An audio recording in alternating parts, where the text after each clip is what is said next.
서정함의 시사 주민, 오늘 심터뷰에는 중앙과 지역 정치권에서 핫한 인물 한 분을 모셨습니다. 최근 국민의힘 대선 후보 선출을 위해서도 활발하게 활동을 하셨고요. 또 국민의힘 이재명 비리 국민검증 특별위원회 위원장도 맡고 계신 분입니다. 김진태 전 춘천지역구 국회의원을 스튜디오에 모셨습니다. 안녕하세요. 네, 안녕하십니까. 반갑습니다. 네, 요즘 정말 바쁘시죠? 대부분 서울에 많이 계실 것 같은데 어떠세요? 아유, 한동안 무직 상태로 있다가 네. 지금 좀 직업이 생긴 셈입니다. 갑자기 당에서 와서 뭘 좀 맡아달라고 해서 네. 요새는 평일에는 국회로 출근해서 평일엔 국회로 네, 지내고 이제 금요일에는 또 이제 춘천에 와서 사람들 만나고 그러고 있습니다. 아, 그렇군요. 그러면 최근 근황을 조금 여쭤보고 싶은데 국회의원 네. 임기 끝나시고는 그러면 어떤 일을 좀 하셨었나요? 그리고 뭐 좀 힘든 세월을 좀 보냈죠. 아, 네, 그러셨군요. 조용히 뭐 이렇게 좀 충전하면서 책도 네. 좀 보고 그러다가 네. 이제 그래도 여기 춘천에 무슨 그 사단법인 정치문화연구소 이런 거를 열어서 네. 거기서 이제 사람들도 좀 만나고 활동을 이제 천천히 시작하고 그러고 있었어요. 네. 이제 뭐 코로나도 겹치고 그래서 그 뭐 이제 사람들을 많이 만날 수는 없었지만 슬슬 좀 기지개를 켜고 있던 참에 이번에 이제 그 대선이 가까우니까 우리 당에서 저희는 이제 야당이지 않습니까? 네. 그러니까 여당 후보인 이재명 비리를 종합적으로 검증하는 네. 그 좀 위원장을 맡아달라. 그래서 그런 게 또 제 그 전공이거든요. 그래서 네. 가서 또 맡아서 지금 좀 열심히 하고 있습니다. 아, 그렇죠. 저희가 이제 먼저 좀 이야기를 나눠볼 게 아무래도 최근에 이제 핫한 이슈죠. 네. 국민의힘 대선 후보가 선출이 됐는데 네. 근거리에서 경선을 아마 지켜보셨을 겁니다. 네. 어떠셨나요? 좀 경선 이야기 좀 들려주시면 좋겠습니다. 좀 뭐 아슬아슬했죠. 네, 좀 아슬아슬. 재미가 있었죠. 네, 그렇죠. 많은 처음에는 이슈가 윤석열 됐고. 후보의 좀 대세론으로 가다가 홍준표 후보가 많이 치고 올라와서 네. 알 수 없는 상황이 이렇게 됐었고요. 네. 저는 이제 그 중립을 선언했었습니다. 아, 처음에는 중립을 끝까지. 끝까지. 네, 끝까지 중립 선언해서 네. 사실은 그게 맞거든요. 어느 한쪽 편에 서서 이제 그 당협위원장이라고 하는데 네.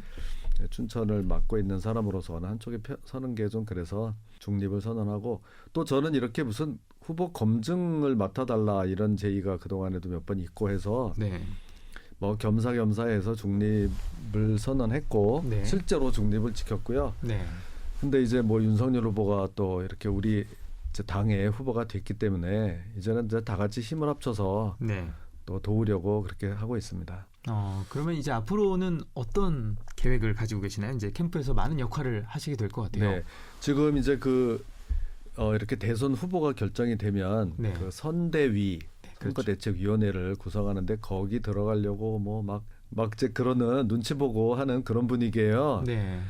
근데 저는 뭐 그런 데 가서 뭐 꼭 해달라고 뭐 하고 좀 그런 스타일도 아니고 근데 많이 제안은 많이 들어오실 것 같은데. 아니 그런 중에 네. 지금 이 이재명 비리 검증 네, 그렇죠. 특위 네. 위원장을 이제 당에서 맡고 있으니까 저는 뭐 그런 거 저 선대위 이런 거 좀 신경 안 쓰고 네. 저에게 주어진 이 이재명 비리를 확실히 파헤쳐 달라. 네. 그 당의 주문 그것만 열심히 하면 제 역할은 한다고 생각합니다. 그렇군요. 그러면 이 국민의힘 이재명 비리 국민검증특별위원회 위원장 네. 지금 위원장이신데 네. 검증에선 좀 어떤 것들을 좀 준비하고 계시나요? 네, 그래서 처음엔 저도 이거 뭘 하는 건가 하고 그쵸. 가봤더니 네. 거기 현역 의원만 그 특위에 현역 의원만 12명이 있어요. 12명이. 네. 저는 현역이 아닌데도 12명을 이렇게 이제 통솔해서 네. 그 역할을 해야 되고요. 네. 그게 이제 처음에는 대장동 비리 그렇죠. 처음엔 대장동이라고 에서 시작이 돼서 이제 네. 확대돼 가지고 네. 이재명 후보에 대한 모든 것을 다 포괄합니다. 이제는 그러면 대장동 문제뿐만 아니라 네. 그냥 가지고 있는 모든 것을 다 포괄합니다. 조폭. 네. 조폭과 유착됐다는 네. 연루설이 연루설 네. 그것에 대해서도 제가 뭐 좀 발표도 하기도 했고 네. 하여튼 뭐 대장동 말고도 거기서도 비슷한 뭐 백현동 뭐 정자동 계속 좀 줄을 서 있고요. 네. 또 조폭 뭐 무슨 뭐 시민을 뭐 정신병원에 감금했다는 의혹 여러 가지가 많습니다. 네. 제목만 적어놔도 A4로 한 서너 장이 나올 정도입니다. 굉장히 사건들이 많다. 네. 그래서 앞으로 좀 해야 할 일이 많습니다. 그렇네요. 지금 일단 네. 아까 이슈만으로도 지금 굉장히 많기 때문에 그걸 하나하나 또 다 들여다보시고 네. 파헤치는 역할을 해야 되는데 우리 맞습니다. 12명의 의원들과 네. 또 거기다 함께 외부 의원까지 합치면은 23명이나 됩니다. 23명 의원만. 그렇군요. 그러면 이분들과 함께 앞으로 어떤 계획을 갖고 계십니까? 네, 제가 처음에 이제 시작한 지 한 2주 됐는데요. 네. 이제는 백현동의 시간이다 이렇게 막 그냥 선언을 했습니다. 백현동의 시간이다. 네, 이제 지금 백현동 대장동 비리도 지금 많이 있는데 네. 그와 비슷한 것으로 또 백현동에 왜 그 50m 옹벽 아파트 네, 그렇죠. 그런 게 있지 않습니까? 네. 거기도 또 심각하거든요. 네. 그래서 백현동을 좀 집중적으로 파볼 생각이고요. 이제는 또 조폭의 시간이다 해서 갖은 지금 연루 의혹이 나오고 있는 성남 지역 조폭과 이재명 후보가 이렇게 유착돼 있다고 저희들은 생각하거든요. 네. 그 점을 밝히는데 아주 모든 역량을 다 집중할 생각입니다. 그렇군요.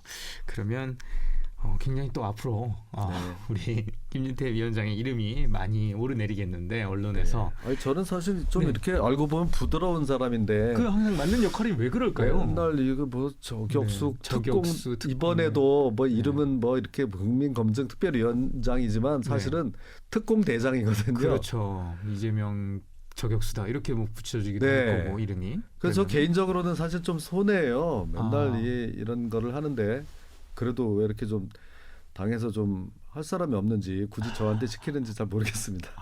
원래는 그렇지 않으신데 자꾸 그럼요. 이런 것들이 이미지가 더 네. 씌워져서 걱정이라고 하시는 것 같은데 네. 사실 이 위원장이 되실 때 또 사실은 그 약간 좀 부정적인 여론들도 좀 있었습니다. 그런 거에 대해서는 어떻게 조금 한마디 하시면. 네. 그 대표적인 경우가 네. 그 이재명 후보가 네. 왜 김진태를 그걸 시키냐. 그렇죠. 그런 얘기들이 좀 있었습니다. 네. 네. 바로 어제도 했더라고요. 네. 그래서 그런 얘기를 저 왜 시키냐 뭐 하면서 얘기를 하는데 저는 왜 그러십니까? 그 다른 당에서 누구를 시키던 그런 걸 신경 쓰지 마시고 본인 이제 잘하십시오. 이제 이렇게 하면서 나가고 있습니다. 네. 제가 조금 부담스러운 모양입니다. 오히려 약간 좀 너무 강력한 상대가 네. 올라와서 그렇게 되는 게 사실은 그 개인적으로는 이재명 후보님하고 네. 그 사법시험 동기생이에요. 동기생이세요. 나이도 같고. 네. 그럼 굉장히 인연이 사실 있으시고, 동기고. 네. 근데 근데 뭐 좀 이렇게 좀 지금 약간 곤란한 처지에 서로를 옛날에도 좀 그렇게 친하지는 사실 않았습니다. 네. 서로 스타일이 좀 다르죠. 달라서, 네. 그래도 좀 개인적으로는 좀 그런 좀 어려운 점은 있어요. 모르는 사이도 아니고. 네. 하지만 또 뭐 이런 검증에 있어서는 저희 또 철저하게 또 해주시리라. 그렇죠. 공은 공이고 사는 사고요. 네, 좋습니다. 네. 자, 저희가 그리고 춘천의 이야기를 좀 살짝 나눠보려고 해요. 네. 최근에 이슈가 되고 있는 이야기가 있어서 네, 그런데요. 춘천 캠프 페이지에 관련돼서 네. 좀 이야기를 나눠보도록 하겠습니다. 네. 최근 이재수 춘천시장이 이 허영 의원과 네. 캠프 페이지 부진의 강원도청 이전을 수용한 것에 대해서 반대 의견을 네, 밝히셨어요. 맞습니다. 네. 캠프 페이지 부진은 시민들을 위한 것이고 또 도시 숲도청을 짓는 것이 그 네. 취지에 반하지 않는다. 맞습니다. 라는 의견도 있는데요. 그럼에도 이렇게 반대를 하시는 이유가 네. 좀 궁금합니다. 네. 이 점이요. 네. 저희가 이제 야당이다 보니까 우리 시민들이 저놈의 저 야당은 뭐 맨날 저렇게 반대만 하냐 이렇게 생각하실까봐 조금 걱정이 됩니다. 네. 네.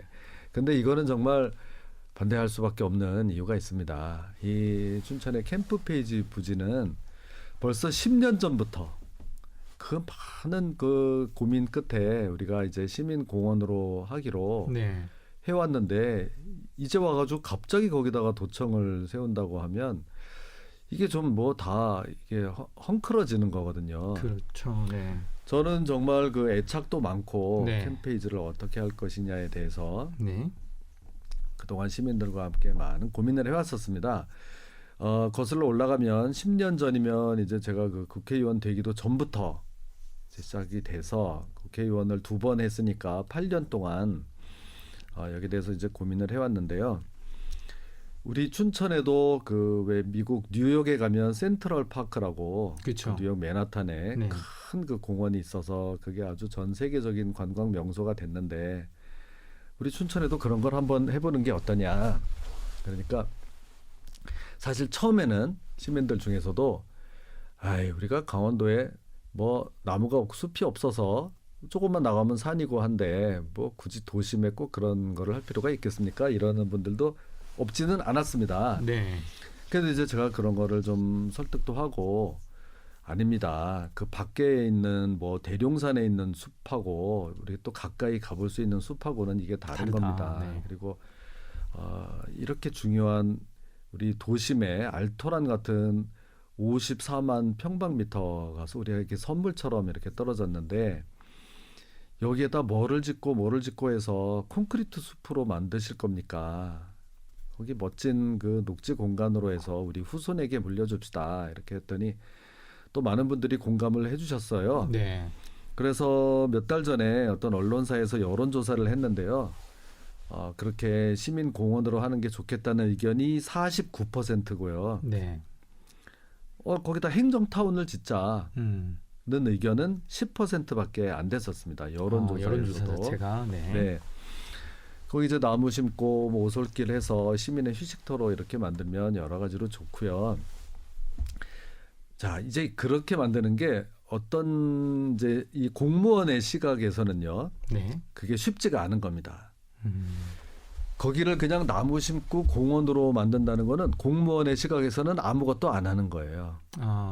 약간 뭔가를 네. 해야 되고 뭔가를 해야 돼요. 네. 거기에다가 뭐 게 아니고 뭐 그냥 한 100m짜리 평화의 탑을 짓자. 네. 뭐 무슨 컨벤션 센터 춘천에 그런 게 없으니까 그런 거를 유치합시다. 네. 뭘 합시다. 도청을 들여옵시다. 뭐 법원 검찰을 옵시다. 별의별 아이디어가 많았는데요. 행정적으로 뭔가가 이렇게 세워지고 이런 뭐가 것들. 들어와야 네. 일을 시장이나 한 것 같다. 공무원들의 업적이 되지 네. 않습니까? 네. 100m짜리 평화 기념탑이 거기 들어왔다. 네. 그러면 처음에 탁 그 테이프 끊고 하면은 멋지죠. 조금 지나 보세요. 그 이제 관심이 시들해지면요. 컨벤션 센터 뭐 50층짜리 호텔을 거기다 짓는다. 또 지나 보세요. 경기 안 좋아지고 하면 거기 또 자칫하면 흉물이 될 수도 있습니다. 네. 저는 그런 거를 좀 우려해서 시민들을 위한 건 아니다. 녹색, 네. 정말 그린, 네. 허파 이런 개념으로 조금 여유 있게 우리가 이걸 가지고 있는 게 어떠냐 해가지고 여기까지 왔는데 네. 이거를 그동안에 이재수 시장도 좋다고 해서 네. 본인 그 시장도 공약으로 해가지고 지금 계속 공약 이어오다가 이어왔거든요. 네. 그 저 허영 국회의원도 뭐 국가 호수 정원법을 만들어서 그 공원으로 하겠다 해가지고 법까지 만들어서 또 그거를 같이 했어요. 그래서 네. 저도 그게 다행이다. 같이 이제 서로 여야가 다르고 당이 다르지만 그걸 그렇게 같이 공감해줘서 다행이다 하고 있었는데 조금 저로서는 느닷없이 이제 도청을 캠페이지로 옮기자 이런 얘기가 이제 생기게 된 겁니다. 네. 그렇게 될 것 같으면요. 그동안 많은 기관이 캠페이지에 들어오고 싶었는데 여기는 그 행정타운이 되면 안 된다 해서 그거를 우리가 지금 거절하고 여기까지 왔던 거거든요. 네. 법원도 오고 싶고 검찰청도 오고 싶고 뭐 그런 기관들 다 오고 싶어 하고 그렇게 됐었는데 이제 도청이 만약에 오게 되면 이제 다른 기관에서도 다 오는 거를 막기가 쉽지 쉽지가 않다. 않을 겁니다. 네. 이제 그렇게 되니까 지금 이재수 시장은 그거 너무 걱정하지 마셔라. 캠페이지가 그게 뭐 한 17만 평 뭐 이렇게 되는 중에 그 중에 한 15,000평 정도 10%가 안 되게 네. 10%가 넘어가면 그 계획 자체를 다 바꿔야 되니까 그게 안 되게 10% 이내에서만 그 도청을 쓸 테니 너무 걱정하지 마라. 그 시민공원의 틀은 그대로 가지고 간다. 이렇게 얘기하는데 네.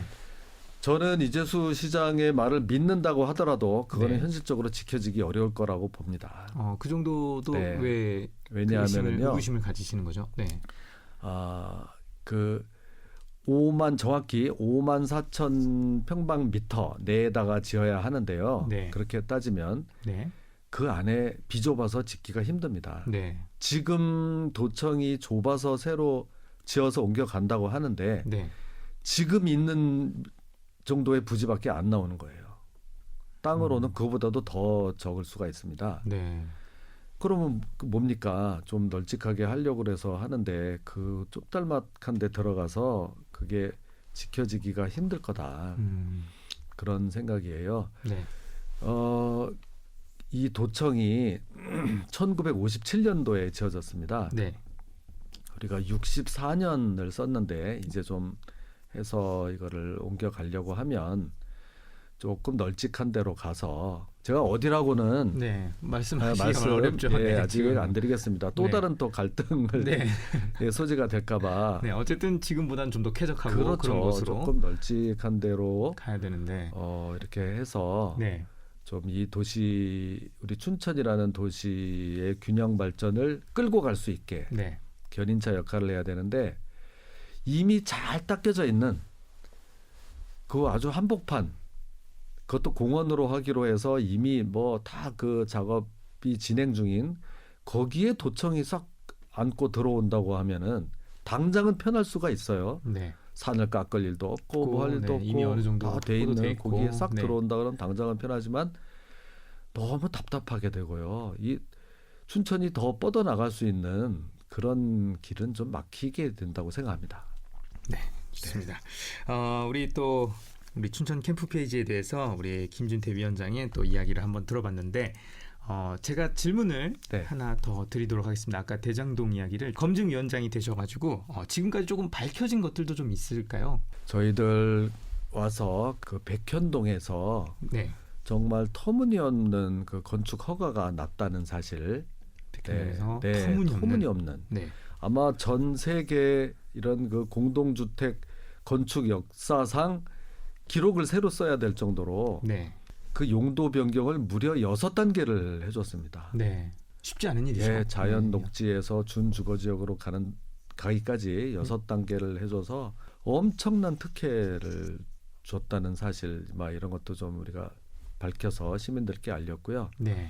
그리고 이번에 그 최근에도 이재명 후보의 그 조폭 연루설과 관련해서 어떤 그 거기에 관련됐다는 사람을 그러니까 그 이재명 후보에게 돈 줄 일이 없다고 주장하는 조폭이 있습니다. 네. 그러면 이제 이거는 나중에 다 수사나 이런 데서 드러나면 될 일인데 그 없다고 주장하는 조폭을 뭐 너무 이렇게 막 영웅시 해가지고 지금부터 이 사람은 정말 뭐 불의에 맞서서 제대로 진실을 말하는 사람이야 이런 식으로 하는 거는 좀 곤란하다. 그래서 제가 또 몇 가지 자료를 수집해서 그 사람이 그렇게까지 영웅으로 할 만한 사람은 아니다. 몇 가지 좀 사실과 안 맞는 이야기를 했다. 네. 그 말의 신빙성에 굉장히 좀 문제가 있다고 해서 몇 가지 좀 자료도 제시하고 해서 네. 지금 굉장히 좀 막 이렇게 많이 논란이 되고 있습니다. 네. 이런 거는 뭐 한두 번으로 끝날 일은 아니고 이렇게 중요한 대통령이 되겠다는 사람이 정말 조폭에 연루가 된 건지 안 된 건지 뇌물을 받은 건지 안 받은 건지를 결정하는 엄청나게 중요한 일이기 때문에 아주 신중하게 이렇게 해야지 막 분위기로 그냥 뭐 갑자기 어떤 사람을 영웅을 만들고 뭐 수사도 받기 전에 어떤 사람의 말은 그냥 완전히 다 무시해버리고 거기에서도 어떤 이런 포퓰리즘은 곤란하다. 네. 네, 이런 말씀을 드립니다. 자, 그러면 마지막으로 우리 김진태 우리 위원장 정치인으로서 앞으로의 계획을 좀 여쭤보고 싶어요. 다음 선거 때 혹시 어떻게 계획을 하신 게 있으신지. 아이고 참 어려운 질문이신데요. 네. 예, 저는 이제 작년 국회의원 선거에서 좀 뭐 이런 안 좋은 결과를 받아가지고 힘든 시기를 또 이렇게 보냈는데 네. 이제 앞만 보고 이렇게 달려오다가 지금은 조금 이제 좀 뒤도 돌아보고 이제 어려운 분들 이야기도 전하고는 조금 다르더라고요. 네. 그러니까 쉽게 말해서 제가 그냥 앞만 보고 쭉 이렇게 그 잘 나갈 때 하고 달려오시던. 네. 어떤 실패를 맛보고 좌절을 맛본 상태에서는 이렇게 어려운 분들의 얘기도 더 정말 가슴에 이렇게 다가오는 거를 느꼈습니다. 그런 시기 이제 아무도 뭐 봐주지 않고 하는 시기도 다 거치고 지금 이제 이렇게 하고 있는데 저는 당장은 이번 이제 얼마 안 남은 대선에서 어떤 역할이든지 해서 이번에는 이제 저희는 그 정권 교체를 꼭 이루도록 하는 것에 1차적인 목표가 일차적인 있습니다. 목표 있으시고, 네. 있고 그리고 나면은 내년 3월에 이제 대선이고 네, 내년 6월에는 지방선거가 이어집니다. 그렇죠. 거기서 강원도지사 또 춘천시장 뭐 많은 또 시도 의원들 선거가 있는데 여기서 저희 야당 입장에서는 그동안 지금 다 뺏겨왔기 때문에요. 네. 이번에는 반드시 이걸 만회해야 되는 이런 과제를 안고 있습니다. 거기서도 역할을 하겠습니다. 거기까지 네. 생각하고 있습니다. 네. 자, 저희가 인터뷰를 마무리하면서 네. 청취자와 나누고 싶은 한 곡을 여쭤봅니다. 우리 김진태 위원장께서 지금 청취자와 한 곡 나누고 싶은 곡 어떤 곡을 함께 들으면 좋을까요? 어떤 네. 노래요? 네. 제 노래 18번은 안동역에서여서 그걸 안동역에서 이제 예, 네. 남춘천역으로 이제 개사를 해서 제가 18번으로 부르고는 하는데 네. 그거보다 조금 더 수준 있어 보이도록 아닙니다. 안동역에서를 제가 추천하는 건 아니고요. 그렇게 아니군요. 물어보시니까 네. 시청자 여러분과 같이 듣고 싶은 곡은 네. 10월의 어느 멋진 날에 10월의 어느 멋진 날에 되겠습니다. 지금 11월이지만 11월이지만 네, 10월이 아쉽게 갔고 제가 네. 또 10월에 태어났기 때문에 그 노래를 좋아합니다. 네, 좋습니다. 그러면 우리 또 김진태 위원장이 신청해 주신 곡이죠. 우리 10월의 어느 멋진 날에 마지막 곡으로 듣도록 하고요. 저는 전 춘천 지역구 국회의원이었던 김진태 위원장과 인사 나누도록 하겠습니다. 고맙습니다. 네, 고맙습니다.